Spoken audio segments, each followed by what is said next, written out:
ಒಮ್ಮೆ ಒಂದು ಹಳ್ಳಿಯಲ್ಲಿ ಚಿಕ್ಕ ಚಿಕ್ಕ ಕಪ್ಪೆಗಳ ಗುಂಪೊಂದಿತ್ತು. ಒಂದು ದಿನ ಅವುಗಳು ಒಂದು ರೇಸ್ ಮಾಡಲು ತೀರ್ಮಾನಿಸಿದವು.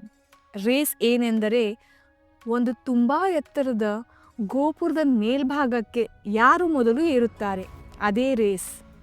ಗೋಪುರದ ಸುತ್ತ ಜನರು ಸೇರಿದ್ದರು. ಎಲ್ಲರೂ ಕುತೂಹಲದಿಂದ ನೋಡುತ್ತಿದ್ದರು. ರೇಸ್ ಆರಂಭ ಆಯಿತು. ಎಲ್ಲ ಕಪ್ಪೆಗಳು ಒಟ್ಟಿಗೆ ಗೋಪುರ ಏರಲು ಶುರು ಮಾಡಿದವು. ಆದರೆ ಗೋಪುರ ತುಂಬ ಎತ್ತರ ಇತ್ತು. ಏರುವಾಗಲೇ ಕಪ್ಪೆಗಳಿಗೆ ದಣಿವು ಶುರುವಾಯಿತು. ಅಷ್ಟರಲ್ಲಿ ಜನರಲ್ಲಿ ಕೆಲವರು ಹೀಗೆ ಹೇಳಲು ಆರಂಭಿಸಿದರು, ಅಯ್ಯೋ, ಇದು ತುಂಬ ಕಷ್ಟ. ಈ ಕಪ್ಪೆಗಳಿಗೆ ಮೇಲಕ್ಕೆ ಹೋಗಕ್ಕೆ ಆಗಲ್ಲ. ಇಷ್ಟೊಂದು ಎತ್ತರ ಏರುವುದು ಸಾಧ್ಯವೇ ಇಲ್ಲ. ಆ ಮಾತುಗಳನ್ನು ಕೇಳಿದ ಕಪ್ಪೆಗಳ ಮನಸ್ಸು ಕುಗ್ಗಿತು. ಒಬ್ಬೊಬ್ಬರಾಗಿ ಅವುಗಳು ನಿಂತು ಬಿಟ್ಟವು. ನಮ್ಮಿಂದ ಆಗಲ್ಲ ಅಂತ ಹೇಳಿ ಕೆಳಗಿಳಿದವು. ಸ್ವಲ್ಪ ಹೊತ್ತಲ್ಲಿ ಬಹುತೇಕ ಎಲ್ಲ ಕಪ್ಪೆಗಳು ಕೈ ಬಿಟ್ಟವು. ಆದರೆ ಒಂದು ಪುಟ್ಟ ಕಪ್ಪೆ ಮಾತ್ರ ನಿಲ್ಲದೆ ಮೇಲಕ್ಕೇ ಏರುತ್ತಿತ್ತು.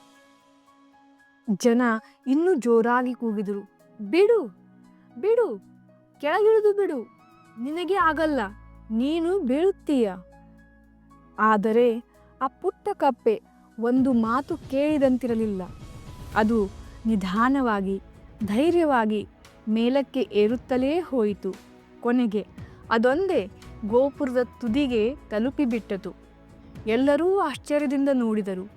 ಬಾಕಿ ಕಪ್ಪೆಗಳು ಕೇಳಿದವು, ನೀನು ಹೇಗೆ ಮಾಡಿದೆ? ನಿನಗೆ ಇಷ್ಟು ಧೈರ್ಯ ಎಲ್ಲಿಂದ ಬಂತು? ಅಷ್ಟರಲ್ಲಿ ಸತ್ಯ ಗೊತ್ತಾಯಿತು.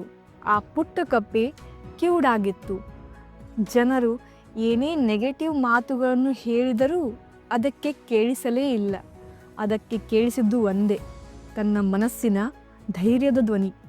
ಗೆಳೆಯರೇ, ಈ ಸಣ್ಣ ಕಥೆಯಿಂದ ನಮಗೆ ತಿಳಿಯುವುದೇನೆಂದರೆ, ನೀನು ಮಾಡಲಾರೆ ಎನ್ನುವರ ಮಾತಿಗೆ ಕಿವಿಯಿಲ್ಲದವನಾಗು.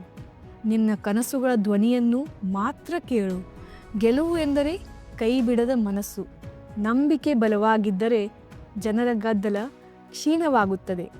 ಗೆಳೆಯರೇ, ಇಂಥ ಪ್ರೇರಣಾದಾಯಕ ಕಥೆಗಳಿಗೆ ಕನ್ನಡ ಟೇಲ್ಸ್ ಬೈ ಅಲ್ಕಾ ಚಾನಲ್ಗೆ ಸಬ್ಸ್ಕ್ರೈಬ್ ಮಾಡಿ. ಯಾವಾಗಲೂ ಆನಂದವಾಗಿರಿ ಮತ್ತು ಆರೋಗ್ಯವಂತರಾಗಿ. ಜೈ ಹಿಂದ್.